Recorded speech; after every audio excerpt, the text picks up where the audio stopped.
দপ্তর সম্পাদক মোহাম্মদ আজিম ইসলাম আলী উপস্থিত হয়েছেন আবুল হাসিন জামি মসজিদের সম্মানিত সেক্রেটারি মোহাম্মদ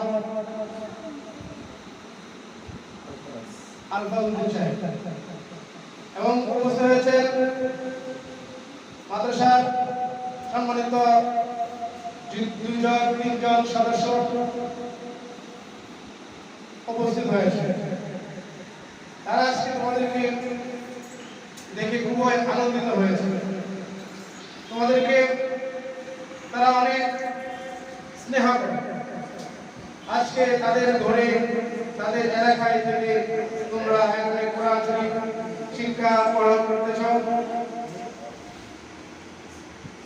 তাদের কাছে একটাই দাবি যে তোমরা সবসময় কোরআন তেলাওয়াতের পর যখন দোয়া করবা, দোয়া করার সময় তাদেরকে একটু স্মরণ করবা এবং তাদের গুনাহ যেন আল্লাহ তাআলা মাফ করে দেন, তাদের জন্য বিশেষভাবে দোয়া করবা। কারণ তোমরা হলে একদম মাসুম বাচ্চা, কোরআনের পায়, তোমাদের মুখ পবিত্র। এই পবিত্র মুখে যদি তোমরা আল্লাহর কাছে ফরিয়াদ করো, অবশ্যই আল্লাহ তোমাদের ফরিয়াদকে কবুল করবেন।